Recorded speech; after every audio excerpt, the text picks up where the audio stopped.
So it was for me like a miracle because in Merida I don't have that food.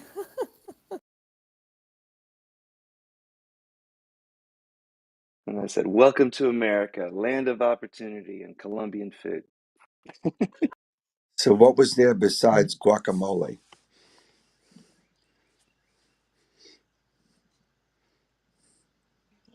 Oh, Dad, Oh my God. guacamole's not Colombian. Guacamole is not Colombia. It's not all Latin American. It's only Uh, Mexican, maybe Guatemala, okay? And I Taco Bell. I know that. And Taco Bell, yeah. But Taco Let, Bell is not Mexican. well, I think that's wonderful. I remember when I took Linda to a Vietnamese restaurant, she felt good about that too. So it's always good. Always good. Yeah, it's nice to feel something from your own roots near Yeah. where you live, even if you're far away. So I was really happy yesterday. We ate soup that it's, well, it's like sancocho. And we ate a chicken cacerola chicken that it's Hmm. like a chicken stew with a stew or something like that. Yeah. And a Who knows? rice. Bro, casseroles, Beautiful. English. Yeah. Wonderful.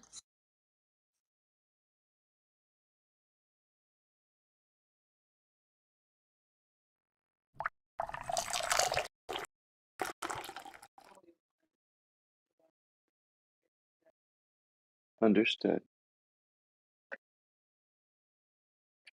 Well, good morning. Today's workbook lesson 96, salvation comes from my one self.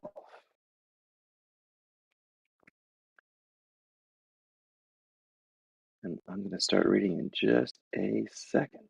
We're there. Everything's looking pretty good. Do you hear the music okay, everybody? Looks good to me. Yes. Very good. Okay, great.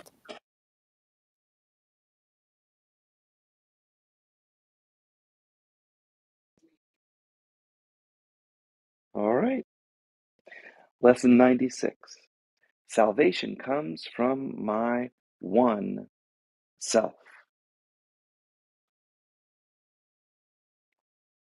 Although you are one self, capital S, higher self, you, the split-minded, experience yourself as two, as both good and evil, loving and hating, mind and body.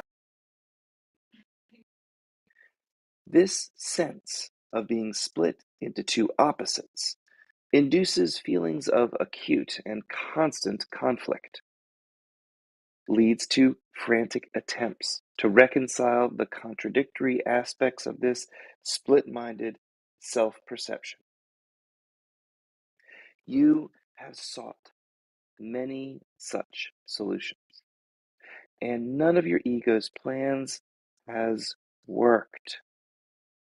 The opposites, like good and evil, that you see in your split mind will never be compatible, but only one exists, and the other is unreal. It's a product of your false beliefs.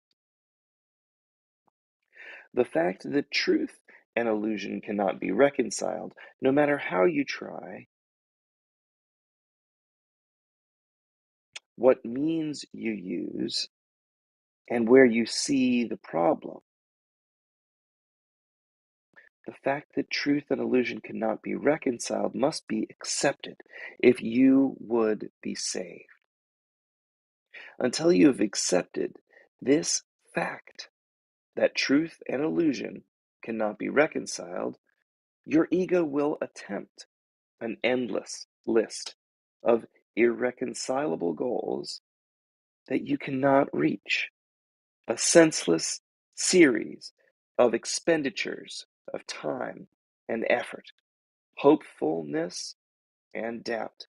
Each egoic plan is futile as the last egoic plan you tried before, and failing as the next egoic plan surely will fail. Problems that have no meaning cannot be resolved within the framework of the same thought system the problems are set in. Two selves in conflict could not be resolved, and good and evil have no meeting place.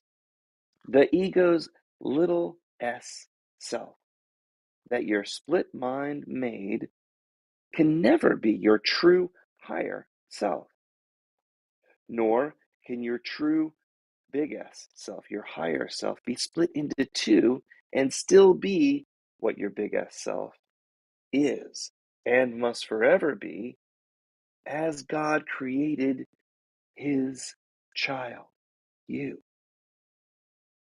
A mind and body cannot both exist in a world of non-duality.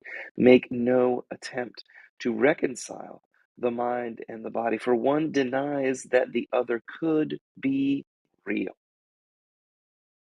If you're physical, your mind is gone from your self-concept.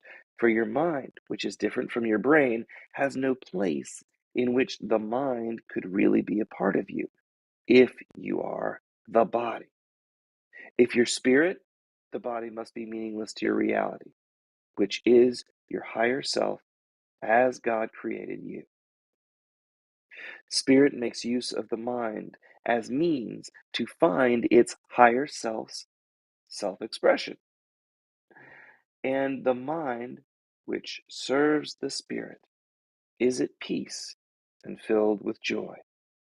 The mind that serves the spirit power comes from spirit, and the mind that serves spirit is fulfilling happily its function of forgiveness here in time and space. Yet a split mind can also see itself divorced from spirit and perceive a mind within a body that the split-minded confuses with itself. Without its function of forgiveness, then, a split mind that sees itself divorced from spirit has no peace, and happiness is alien to its egoic, fear-based thoughts.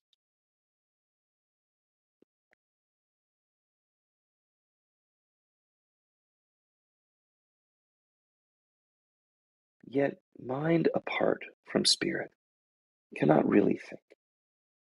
Mind apart from spirit has denied, has denied its source of strength, and it sees its little s self as helpless, limited, and weak. A mind apart from spirit is dissociated.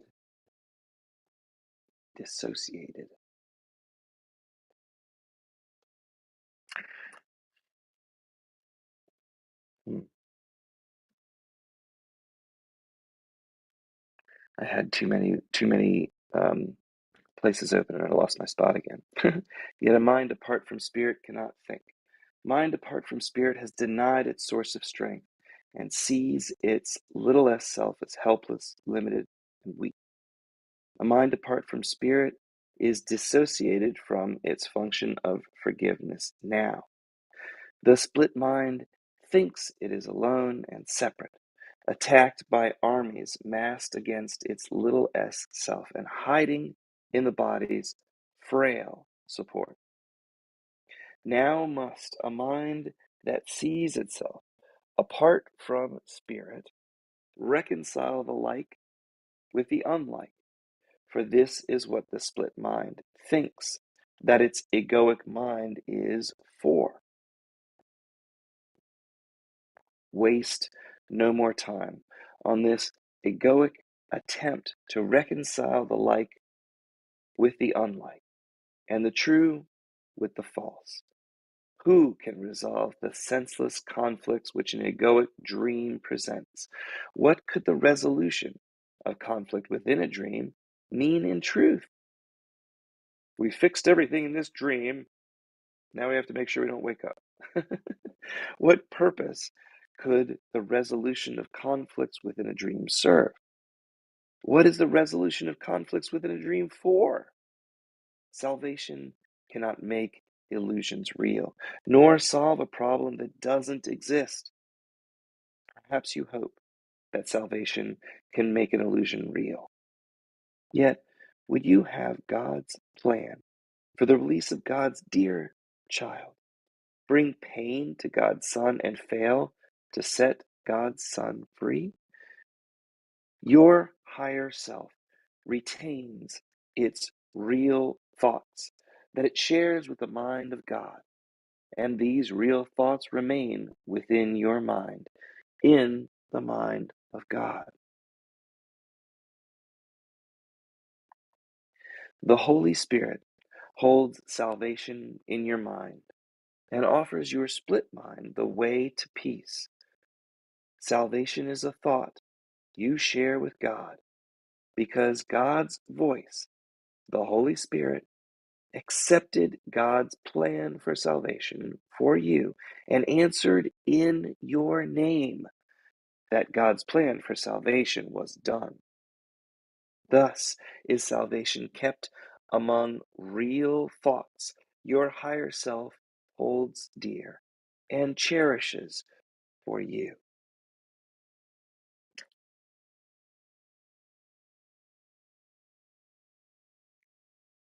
We will attempt today to find this thought that salvation comes from my one self.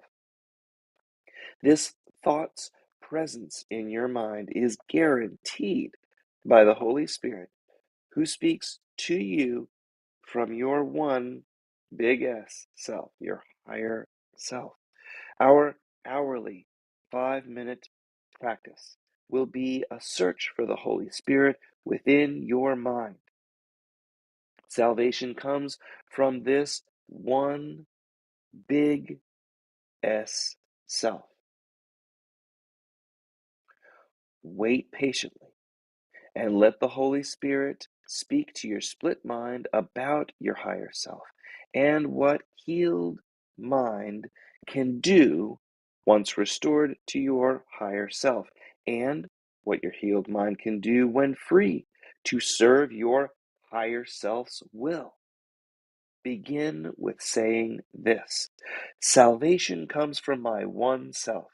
My higher self's thoughts are mine to use. Then seek your higher self's thoughts. Claim these real thoughts as your own, because these are your own real thoughts that your split mind denied. And let your ego wander.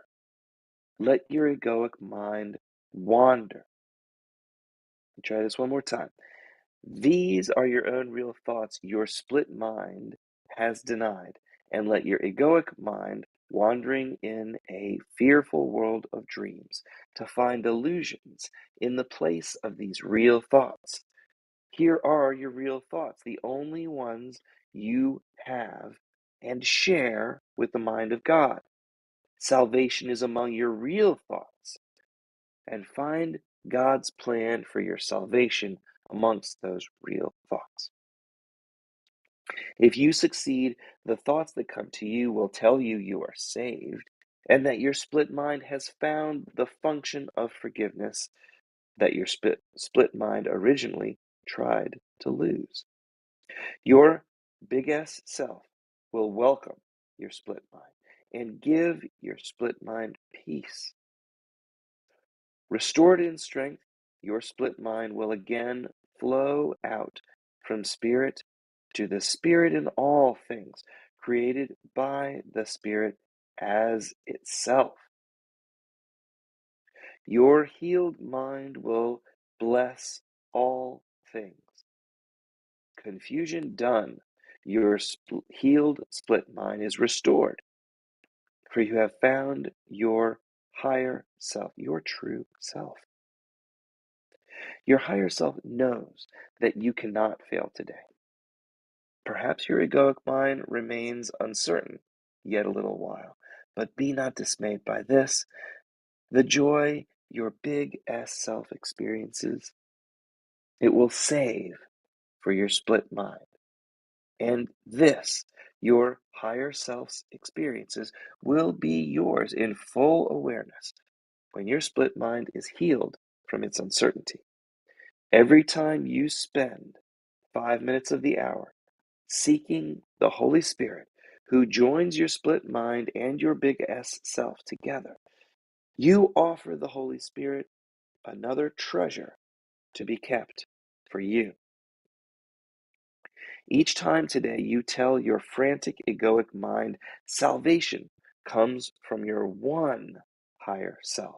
You lay another treasure in your growing store, and all of your treasure is being given everyone who asks for your treasure and will accept the gift of salvation.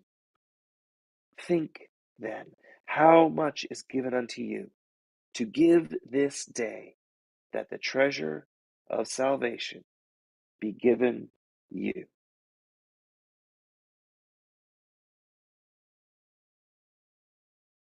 And now the notes from A Course in Miracles, Workbook for Dummies, notes to Lesson 96. Salvation comes from my one self. Lesson 96, Salvation comes from my one self, explains why A Course in Miracles is a simple course. There are no shades of gray in A Course in Miracles. Everything is either black or white. Either look through the eyes of love or suffer through the eyes of fear. Although there's just one self, you experience yourself as two distinct parts. You believe you're split-minded and separate from your source. That's source with a capital S.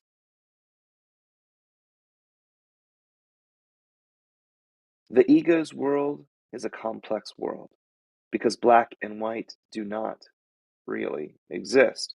Instead, there's only various shades of gray. Thus, uncertainty rules the egoic, fear-based world. The ego attempts to make the false real and the true false. In the upside-down world of the ego, both good and evil, love and hate, mind and body exist. This sense of split-mindedness is the source of constant conflict, fear, and struggle. Only the one side can be true, for opposites are never compatible. Yet the ego attempts to resolve that perceived conflict and reconcile the true with the false.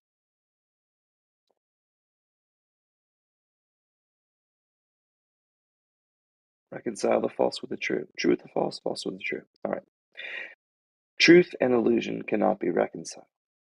Remember that mind, which is the expression of spirit, is different from the physical organ we call the brain. The body and the mind cannot both exist because you cannot reconcile the physical world with the mind, since you are truly only spirit.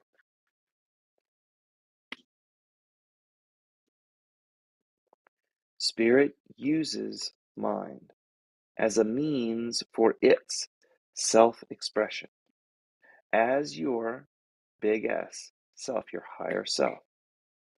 If your mind perceives itself as a body, the mind becomes confused with who and what you really are, and you lose your peace of mind.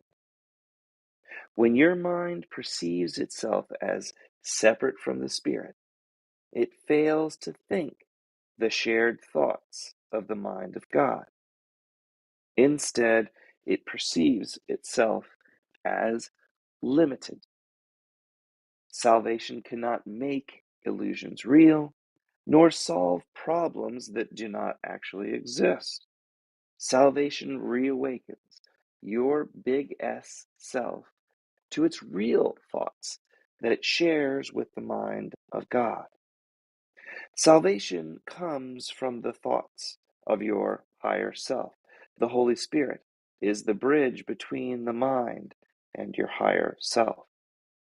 When allowed, the Holy Spirit will reinterpret the ego's fear-based stories and realign those same experiences to support and bear witness for your reawakening to the truth.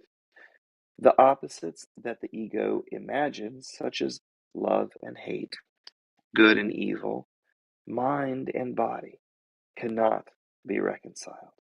Instead, the illusion of opposites will dissolve before the truth of your higher self. Only love, good, and mind will remain. The collective consciousness that has taught us that our world, like our mind, is split into a battleground between good and evil that both exist. This is not true.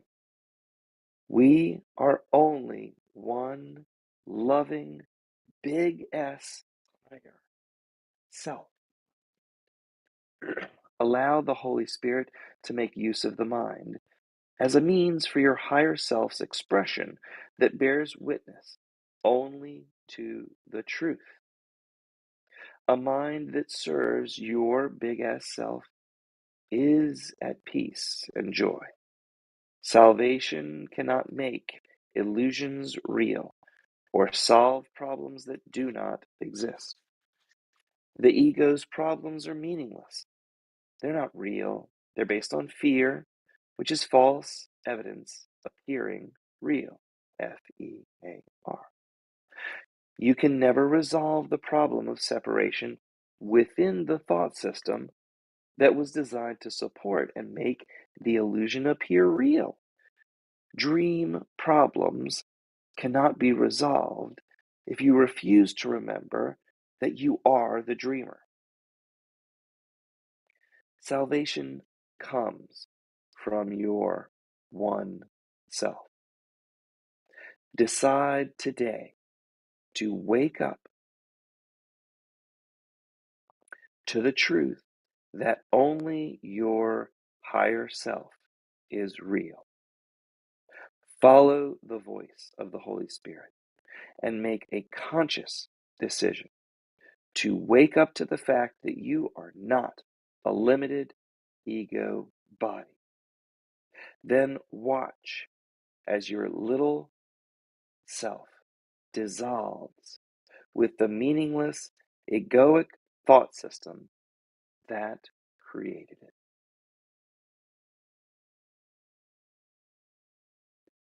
And that is the end of the notes. Well, Today's question that I just put in our shared chat is, do you find that when you have more choices, the decision-making process becomes more complex? And I think I heard somebody try to say something. I was just going to ask if it's appropriate to say I am the big S self, not the big ass self, because the ego would call me a big ass self. You're darn right. I try and say the higher self sometimes because of my slurry speeches in the It's not morning. you. It's just hysterical every time I heard big S self. I don't know why I couldn't get. You know why I couldn't get past it? I Because do you're a know why. child. Because you're a little child and My you little laugh at immature, poopy jokes, don't you? Hey, Lee. my little ego. I'm immature. Yeah.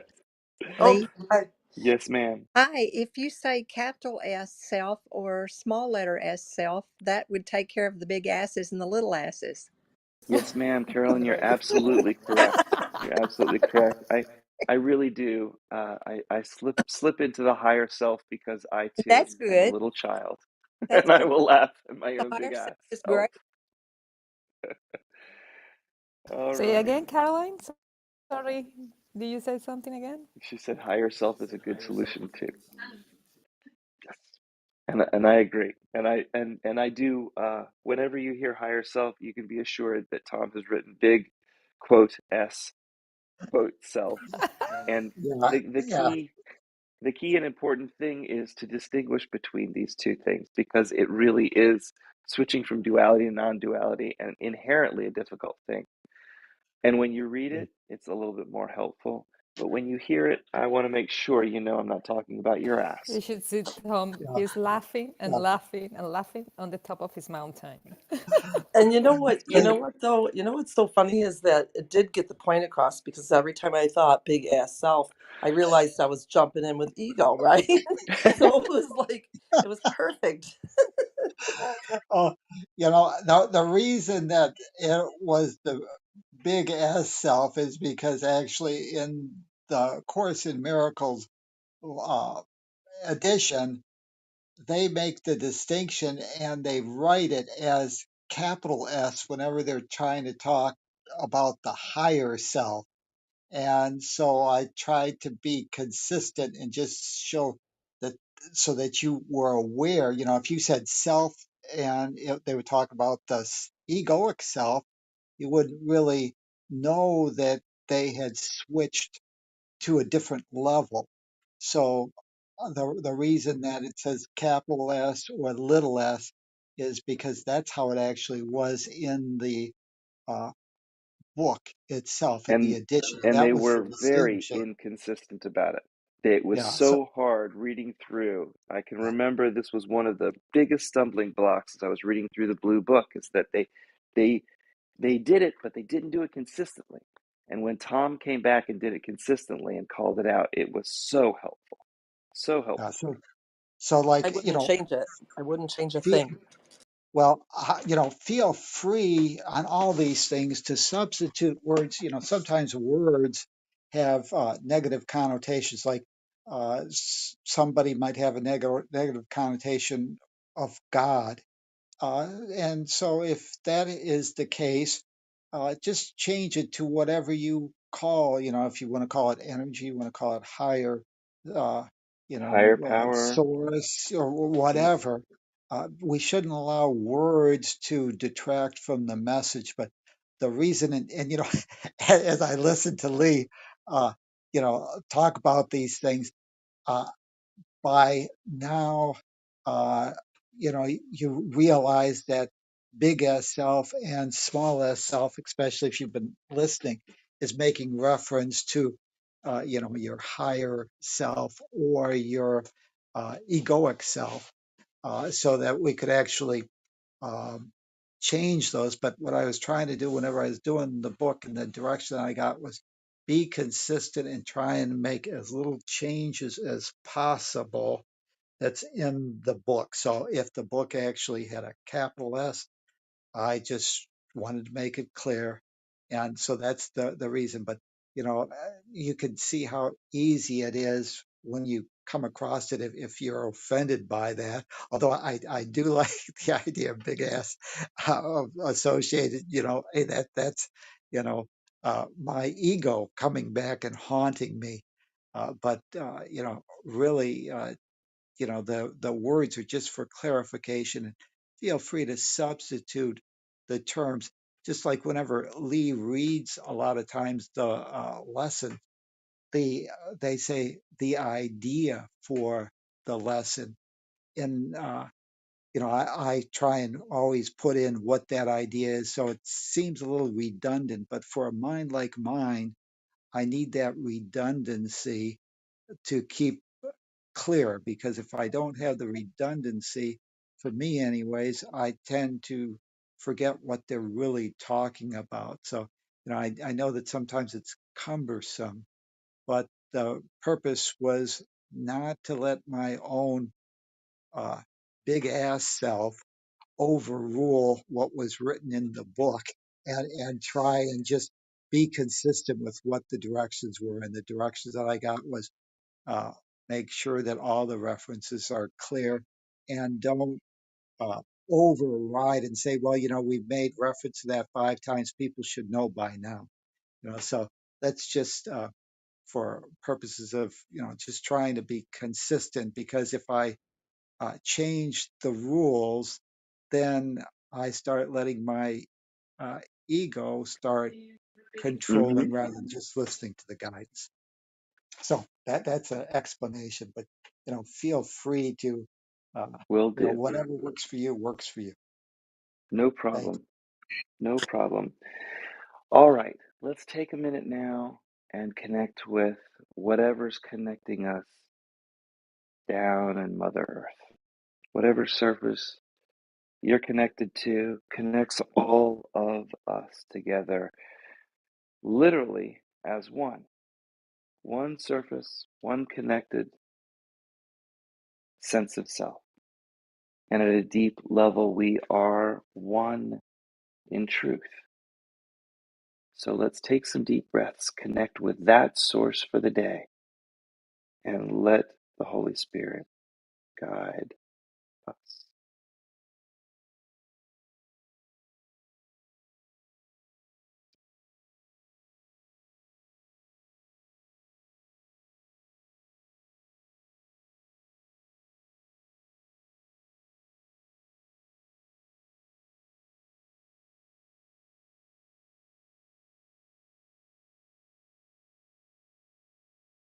All right, we're going to go through some 6-second breaths. We're going to breathe in for 6 seconds and hold it for 6 seconds and breathe out with a steady control for 6 seconds.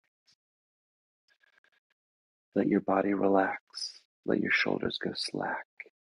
Let your hands kind of get rid of the excess energy. Remember that you're rooted deep within Mother Earth. The roots extend down into the center of the earth. All of us connected as one. Taking deep breaths in with control. Let's take all the space up in our lungs with air and hold that. 3, 2, let's take all that oxygen out. Exhale with control. 4, 3, 2. Now take a nice deep breath, filling up your lungs, letting those balloons fill up as much as and hold it. 5, 4, 3, 2, and exhale with control.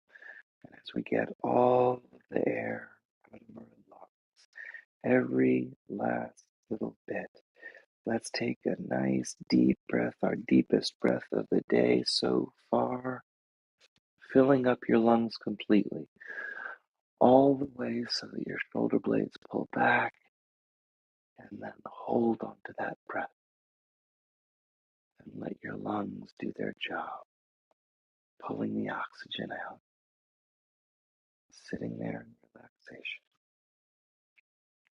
Exhale with control, and we'll start our meditation.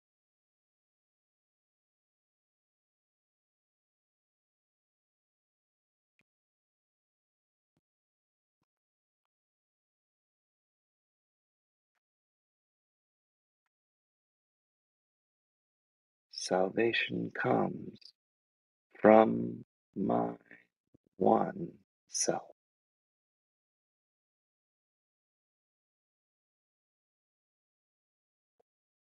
Frequently, we experience ourselves in two ways, especially on this journey. As it becomes clear what thoughts in your mind come from the ego and what thoughts in your mind come from the higher power, the clarity becomes more obvious. The light becomes brighter. The job becomes easier. We become more willing to ask, more patient to hear the answer. Practice makes this easier. That's why we're trying to do it once an hour for 5 minutes. That's why these lessons stretch over 365 days. And here we are on 96 days into doing these morning meditations and trying to hold these thoughts in mind. 96 days into really keying in on the non-dual message. frequently we suffer in the ideas of good and evil, loving and hating, mind and body, the sense of split into opposites. It keeps us in conflict. It leads to frantic movements, attempts to fix stuff that more often end up breaking and making it worse. Here we learn to slow down, to let God show us an easy way through the problem in front of us. There really is no conflict, because usually in our mind we have these two selves in conflict. But there is no evil. There is only love and the absence of love. There's good and there's nothing else. The nothing else is our imagination, imagining a problem that doesn't truly exist. And when we wake up and realize it doesn't exist, there's no stress. There's no attempt to reconcile the problem, because the problem was just a dream. And when you wake up and realize there's no problem, there's nothing to fix.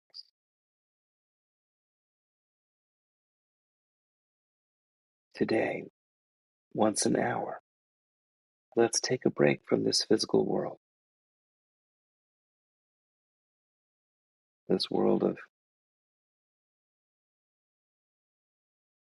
seeming duality that our eyes see. See with the vision of your spirit today. There is only love. And if you think it's dim in an area, it's just the absence of love for a moment. In time, we have these illusions of stuff and not stuff. It's the way it works here for us. But once an hour, take a break. See that we are not divorced from our spirit, that we are not our body. We are free. We are as God created us.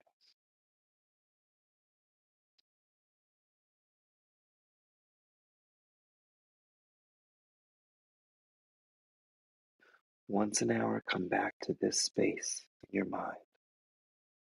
Hopefully, you're somewhere relaxed and your mind waves have slowed down to the point where we've got a great fertile ground to place this thought.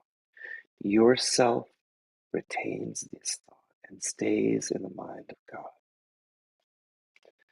The Holy Spirit holds salvation in your mind and shows it the way to peace. Today, salvation is a thought you share with God, because you are a part of God.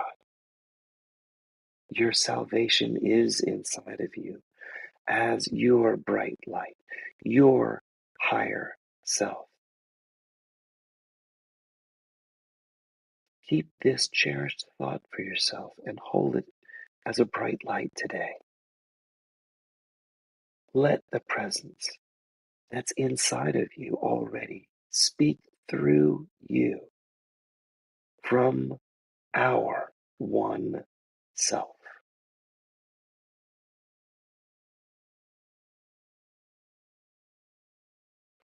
Wait patiently and let him speak through you about the truth, and you will be restored to freedom. Begin by saying, salvation comes from my one self. Its thoughts are mine to use. And know that your higher self cannot fail today.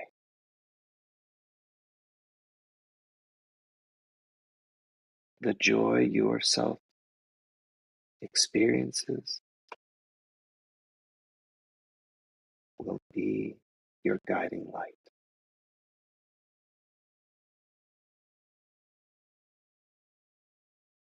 And so it is.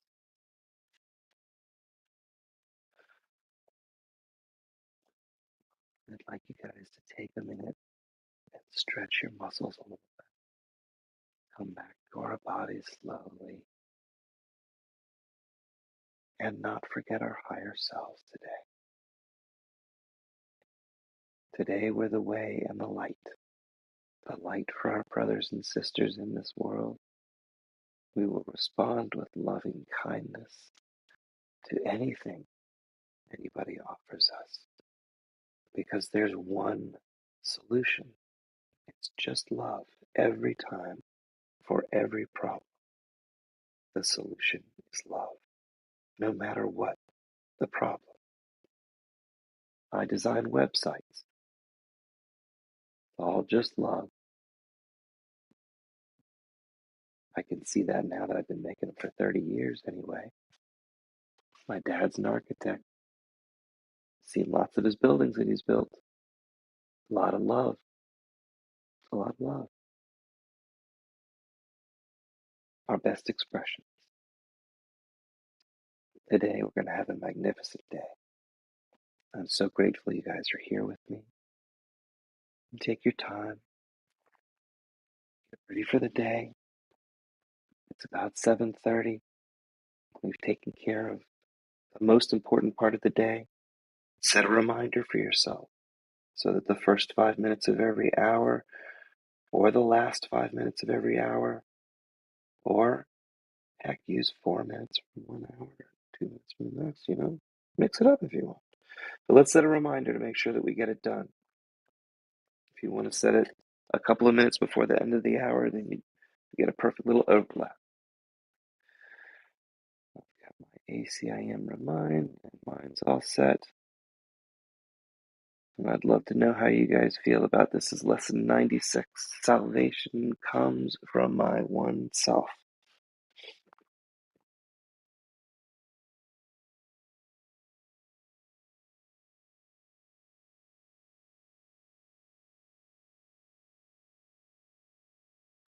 Its thoughts are mine to use.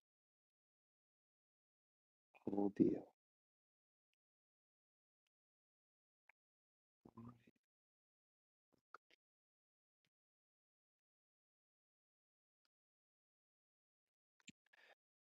I think that in regards to this lesson, it's important just to realize that the Course in Miracles says that there's only two emotions, love and fear.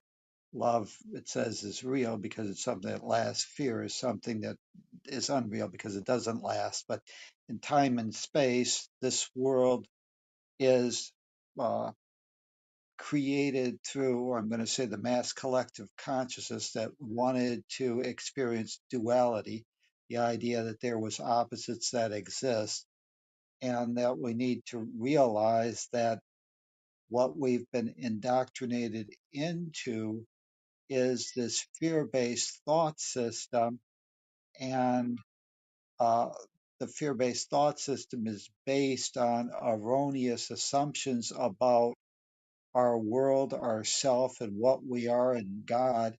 And therefore, within those erroneous assumptions, you can never find the right or correct answer because those erroneous assumptions are embedded throughout the thought system. So the only way to resolve the problem of this idea of fear and separation is to correct the false assumptions that form the basis of the thought system of fear, which then transfers us into a love based thought system and on the truth of what we really are, that we're, as God created us, perfect, whole, and complete, that nothing can cause God to change how He created us, and that's how God sees us, and we remain that way. And when you understand that and you change the assumptions about what you are to being God's beloved child, all our problems that the fear-based thought system of the mass collective consciousness engendered disappears.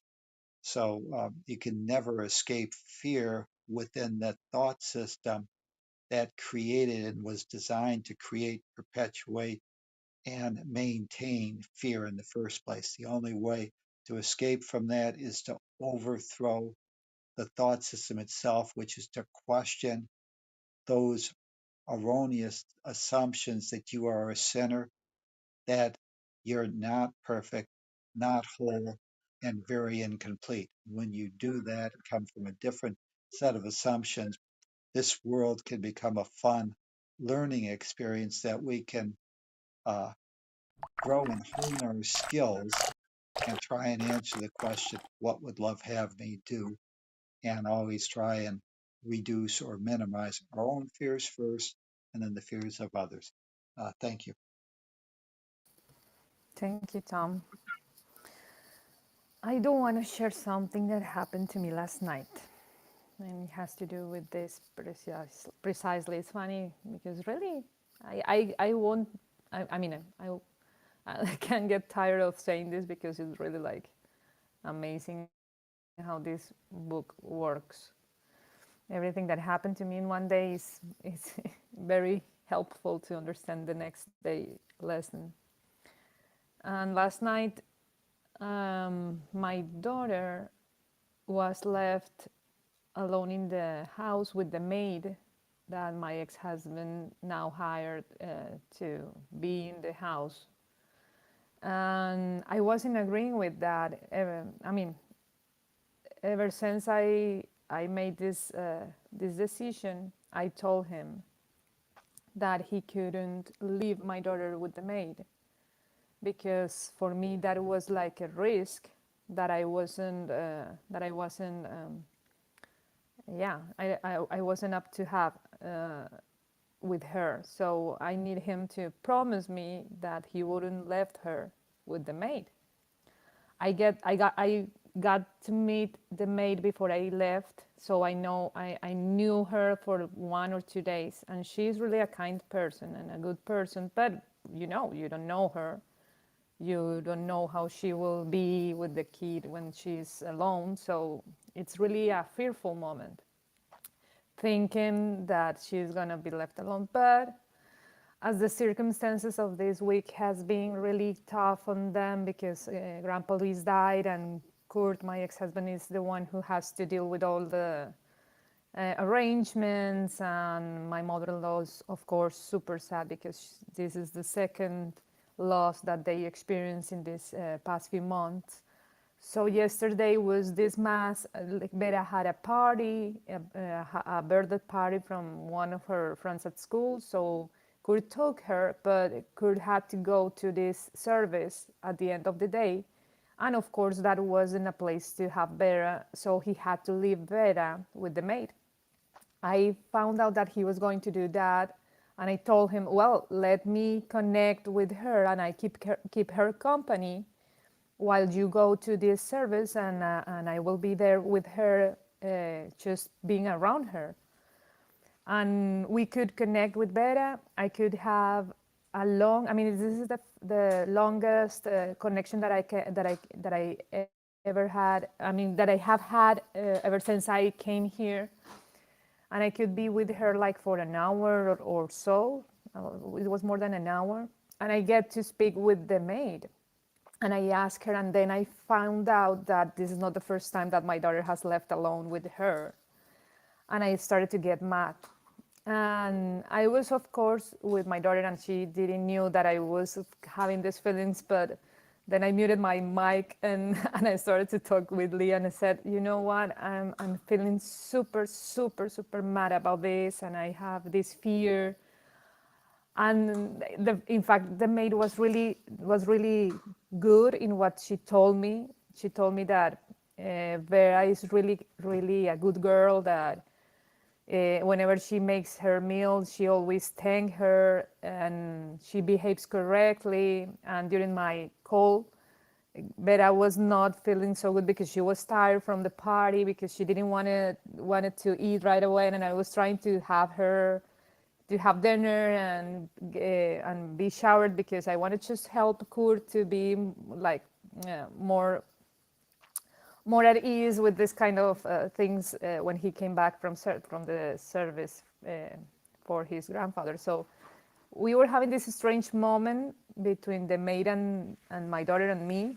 But the maid said to me, you know what? She never does that. I mean, whenever she's with me, she's okay, and I don't know what is happening. I said to her, well, she's tired, first of all, and second, this is the first time that she gets to be with me for this period of time, so probably she's missing me and she's sad. I was talking to the maid, and I could really understood that it was my ego, because I have been on the back of my mind always constantly pushing pushing my idea that this is not a good thing to do with a kid, and well, whatever. So I got to speak with Lee about all these things, and I knew it was my ego, and he started really to give me this kind of direction precisely from the things that we have been learning here. And he said, look at her, look what she's doing, look her face, look how she is. And she was really great. I mean, she was having a good moment. She was eating her meal after she put a little bit of resistance. She finally got her meal. She was there with me like always. And she was okay. She didn't seem like being mistreated or anything. She was really okay with everything, and the maid was really kind. And so really it's helpful when you have these moments and you catch yourself like this feeling is so awful, I don't want to be in anger, I don't know how to handle this, and you share it with somebody that can, like, in some form share your principles in this kind of teachings, because it gives you perspective. I knew that I was being egoic in that moment, and I told you, I don't know if this is something that comes from my need of controlling things, but I'm getting super uncomfortable with this situation. I don't know how to handle it. I don't know what to do. I don't know if I should say something to grab what was happening in that second, in that moment. He said, look at your daughter, look how she is. And I was saying, yeah, she's totally fine. Kurt is having a hard time because there's a lot of changes that will come after grandfather death. So he, of course, might not said that he had to leave Vera with the maid because he knew he would probably get in trouble and he didn't want to deal with it. So I really applied this lesson of today. Salvation comes from my one self, and I started to hear each word that Lee was saying, and I could really feel at peace with the idea that in that moment everything was in peace, everything was okay, and my daughter was being sustained by all the resources that we can put in place for her. And she made a huge breakthrough because she could pick up, I mean, she wanted to change the iPad where she was seeing me, and she was getting sad because she wanted to have the games that were in that iPad, so she needed to change my call to another one. So we tried, and she made it. She could get the call, get through her, so we were happy about it. So it's another way of connecting with my daughter, and it is so unfamiliar for me and for her that I get scared. And I didn't have to do anything. Kurt came back, I was still there, I was still watching her. I get to say goodnight to her in the same way that I always did when I was around her. And that was it. And I went to bed feeling more at ease with the idea, and feeling at peace with what Kurt is doing, and giving him some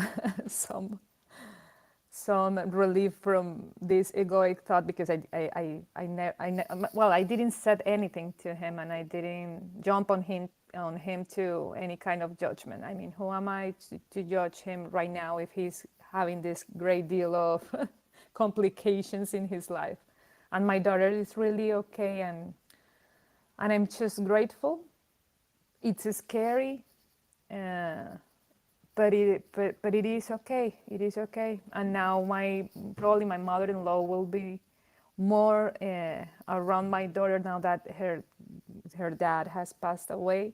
So it's all good, but there's sometimes when these kind of ideals that we have of how we should behave and how we should be as the society and all the culture told us to do gets in the way of what you need to be doing in the exact moment that you are, and how to be at peace with the idea that not everything has to be caught in the same way for everybody, and that's okay. Having those kind of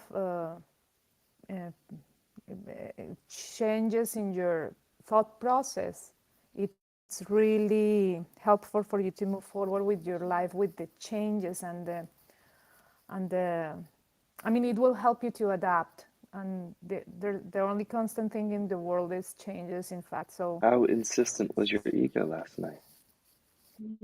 yeah, it was very. I mean, it was really hard because this is one of the biggest chunks of my ego to have me really on my knees crying, because it's all about my motherhood. I mean, I brought this girl to this world. How am I gonna do to help her be around this world if I'm not there? So of course my ego is really having this like the main script now to get me into this mindset of no, this is not good, Adriana, you're doing wrong. How can you're a bad mother or whatever. So but when I see my daughter and when I talk to her, she's really the same nice little girl, and she pays attention and she is not rejecting me.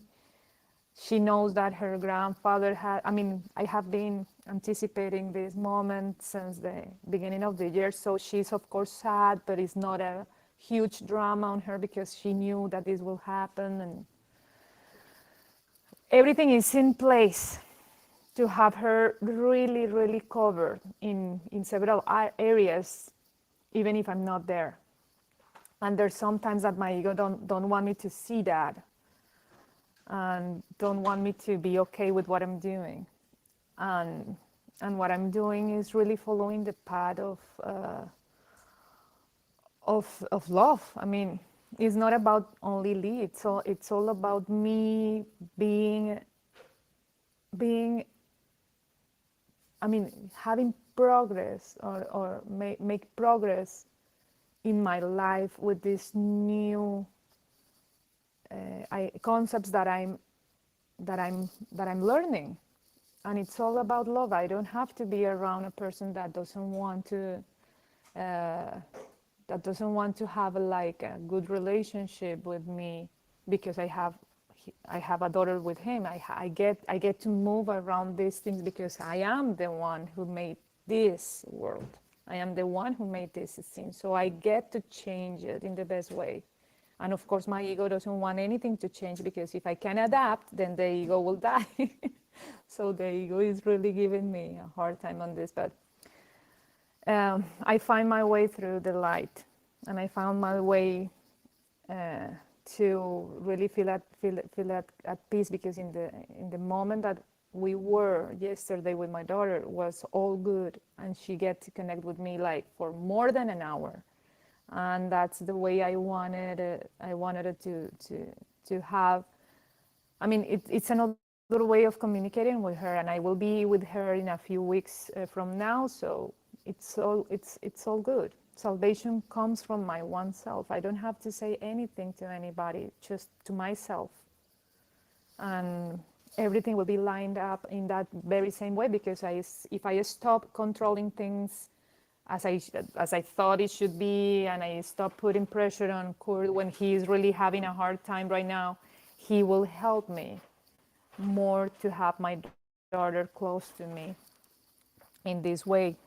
And he will cooperate more with me if I don't put him in a position of judgment of what he is doing, because he's really in, in a pickle right now with all the things that are happening there. So I have to say that yesterday I had really a huge ego moment, and the salvation comes from my one self. So the question that uh, Tom always brings us, do you find that when you have more choices, the decision-making process becomes more complex? Yes. Yes, when you have more choices, it makes it complicated. You only have two choices, in fact, not many. Two choices not only, or fear or love. How do how will how would you look at things? How would you really perceive the things around you, with love or with fear? Last night I was seeing all the scene with fear, and I wasn't placing myself in the exact situation that I was. My daughter was really okay, and it was like a bit of a nightmare, but it wasn't real. It wasn't real.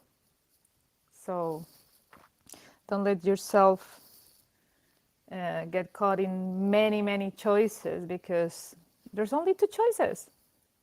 What of, if you have many options and choices, what is the most loving thing that you can do for yourself? What I'm doing here is the most loving thing that I could do for myself in the situation that I created for myself, because I was asleep. I mean, my entire relationship with him was a relationship that had to be like that, because I needed to wake up, and he helped me to wake up. But now the most loving thing to do for myself was moving away and start a new life and start a new family where I can feel this as a constant practice in my life. So I will not surrender my will to be in love, and everything around me will have to reflect that, because I'm really catching my ego every single time that it comes like yelling at me. So I'm not putting resistance to my ego, but I'm really observing it and making a stop instead of acting out, making a stop when I'm feeling in this fearful moment is what it's all it takes to really be able to move from fear to love. There's only that choice. There's only those two choices that you have to make: fear or love. How are you going to be today with the situations in your life? I wanted to share that, guys. I'm sorry if I took too long, but it has been a huge challenge for me. Uh, Doing the most loving thing that I could do for myself has been challenging, because it's really breaking up my ego in several aspects of my life. And well, I hope it helps. I know it. I know it will help anyone who heard it, because we all have the same kinds of feelings. We make a bold decision to move in a way, in a direction that most people would not go.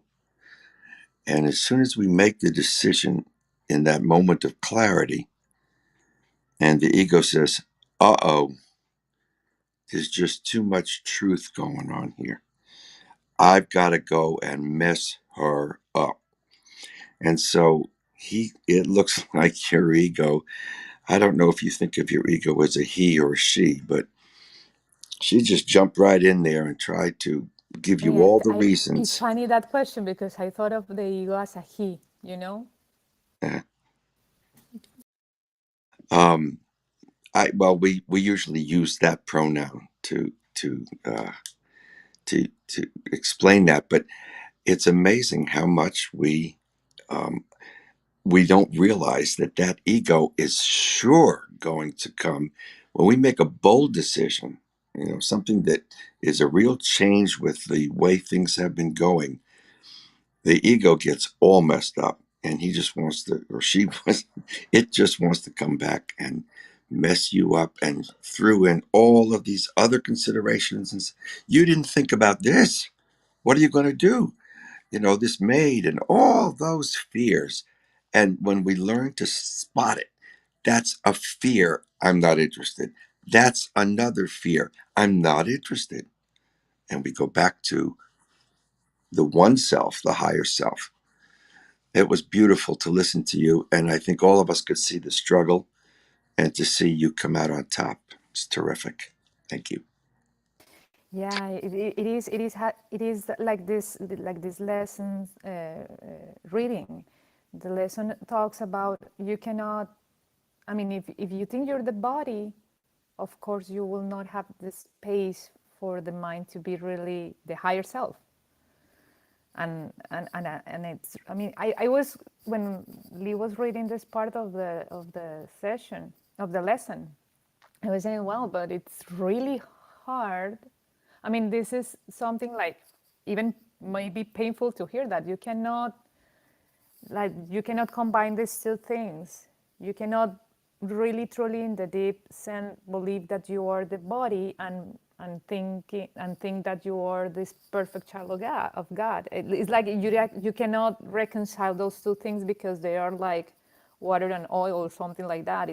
That's what I got from that part. But it's not about disregarding the body or disregarding the physical aspects of this level of the form. It's just maintaining. It's just like that. Be determined, or I don't know how to say the word correctly. Be really, really, really focus on where is your mindset. Where is your mind focusing in? Because you cannot like do magic and say poof, there's no level of the form anymore. You will always see it because you're now embedded in this body and you think you're the body. So stop trying to make it not real through the mind, but just focus on what is your mind focus right now. Is your mind giving you images of fear and nightmares and troubles and worries? Is your mind trying to be observant of your feelings and not getting attached to them and just questioning if what it's been in your perception it's true or not? Maybe that's a gateway to really find your mind connected to the higher self. When you do that stop that Bob was saying right now, when you really start to feel all the fear within you, but you instead of rejecting it or getting mad, you just observe yourself and question yourself like, oh my God, this is so awful to feel. I don't want to feel like that. What is this? Is this my ego? Is this really something that I need right now? Is this something that I want to entertain right now? Of course not. We don't want to feel like this. We have to always be observant like the witness instead of the perpetuator or the victim. Being the witness in order to just to point the truth out. What of all the scene that you're watching, what is the truth? What is the truth? You have lived through this whole lesson last night, and you have just activated or animated it for all of us to see how the split mind can really mess us up. And you don't have to do that anymore. Not only that, but just the fact that now you can talk to Vera, but you don't have her body there as well. It will help you to detach from the over attachment you might have had so that you can go on with what is Adriana's life going to be like now and focus on your new life in a new place and see how things go. I I think Lee, by the way, I wanted to just give you almost an applause because that was a very hard lesson to read through and you did a masterful job. So thank you for that. I wanted to add something, if I may. Everybody's. Sure, Janine, thank you. Oh, thank you. Thank you, Adriana, for that sharing. It's so helpful and instructive to hear how others process or apply the lesson to their life. And what is your thought process? How do someone else, um, what is your thinking about it? And it's always helpful. So thank you for that, Adriana, and love your thought processes. And I, in observing my own thoughts, it's kind of amusing sometimes because I've started naming my ego at different times. And one name that came up recently was post game commentator. And it's one thing after games, like after a football game, basketball game, there's always the post game commentary. And I used to always hate that. I'm like, why do they have to go on? The game is over. Why do they have to go on and on and on about it? And I realized that's what my ego does because I was laying in bed this morning and that the post game commentator came out. And yesterday I spent a lot of time with my boyfriend and we had a wonderful, wonderful day together. And really no complaints about anything. And so this morning the commentator comes out and tries to pick holes in the game, and what happened. I'm like, why are you here? What? What is it? And I realized I was going into fear. And then I asked, okay, well, what is this about? It's so cool to observe your mind. Because as soon as you start questioning the questioner kind of gets confused and begins to run away and dissolve. So that's what happened because I realized the commentator was going into fear thoughts and trying to find something wrong with what happened. And I was like, oh, okay, you're trying to find something wrong with it. And then something else came up for me that, love can be that good. Like it can be this good. I was like, oh, it's love. Yeah, it's love is great. It's good. There's no problems. There's nothing wrong. There's nothing going wrong. And the fear dissolved. The commentator went away. I was like, oh, thank God. I'm fine. And it's because, and also I wasn't living in the present. I noticed the ego kicks up when it's talking about the past, something that happened already, or there's worry about the future, and I'm not in the present. And I said, oh, well, everything is fine right now. I'm laying in my bed, happy, I'm comfortable, I have no complaints. Everything is fine. And so, yeah, that's how lately, somehow my mind, maybe that's a split mind, I don't know, to label the ego, but it seemed that it was helpful in that moment that I did that because it helped me observe my thought processes and that they were erroneous. So, yeah, that's my share. Thank you.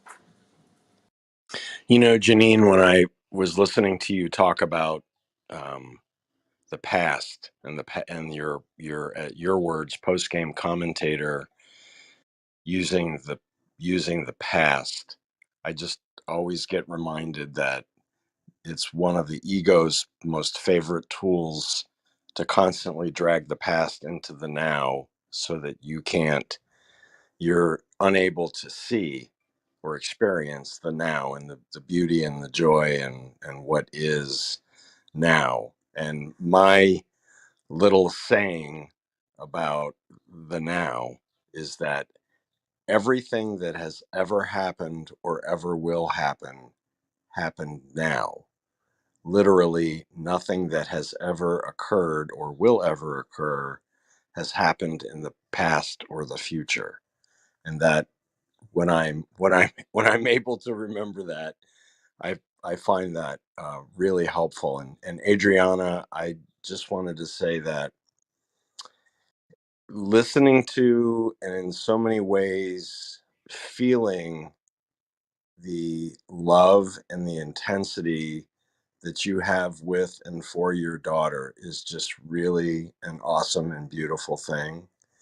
And it's really beautiful to have you describe to us the experience you're having with her. And the Course in Miracles reminds us over and over and over that relationships are the Holy Spirit's classroom or laboratory, whichever you prefer.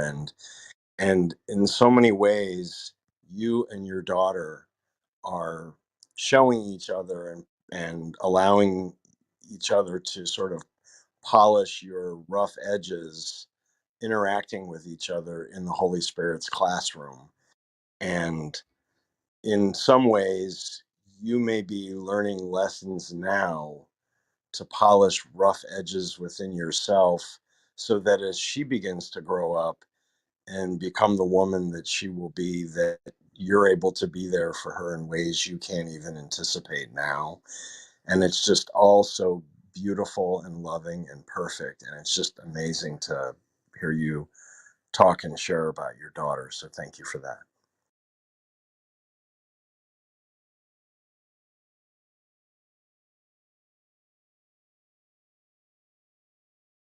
Good morning, George and Sean. I'd love to hear from you guys. Haven't heard from you in a long time. What's up, George? Hi, Bob. Hi, everyone. I'm just listening, and it's been a while since I've been here, so glad to be back, and glad to still feel part of the group. And I'm not really moved to say much right now, but hello, everybody, and have a great day. Thank you, George, because you always post the lesson during each night in the group, and for me, it's super helpful. The consistency in that. You always help me to, like, at the end of the day, have a little bit of focus on what the next day will be. So you're really part of this when I mean, I know for sure that you're more part of this group than myself. So I'm really thankful for every time that you connect here, and your participation always is really like a gift. Oh, you're welcome. That was so sweet. Yeah, 6:30 in the morning is not my sweet spot, so Yeah. so, but but I'm glad to be here this morning. And Bill, thank you for your words as well. Bill, you have been always being here with us ever since the beginning of this year, and it has been really beautiful to hear you and share with you all these things. So I'm just thankful for everybody. And Sean, how are you? I haven't seen you in a while. Oh, sorry. Yeah, I know you guys were busy unpacking and all that. And I don't know. Usually, in the morning I'm feeling pretty good, but this morning is kind of a rough morning. I went to see a therapist yesterday and got rejected by the therapist because they're like, "Man, no, we don't deal in cases like yours." And I'm like, "Haha, nice." But anyway, that's just kind of what I'm going through. And I don't know. I'm L- honestly having a hard time staying present. So, but I'm trying. Lucky you got rejected by. Lucky you got rejected by a therapist. You Exactly. don't know how lucky you are. I hope so. But that's just where I'm at. So thanks, We'll folks. we'll talk. Okay, cool.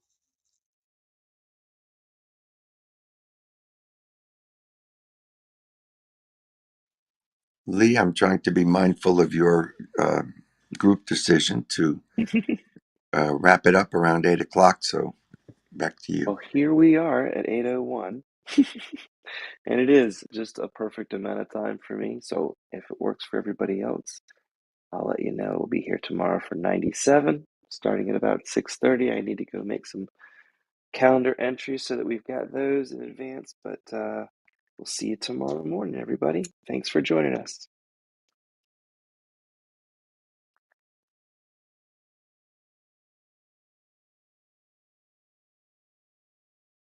Have a great day. Namaste. Bye.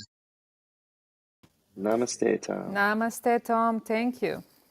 Thank you. Thank you. Thank you, everybody. Thank you, Janine, for all your words and your sharings. And Luisa, I missed you. And everybody down. I miss you too. Namaste. Yeah. Yeah. We Call will me. have Call to. me when you come, Yeah. please. Okay. I know. I know that we Okay. have to talk in some point this week.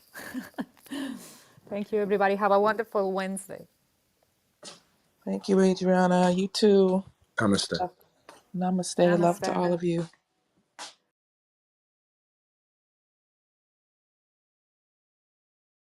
All right. Have a wonderful day, everybody.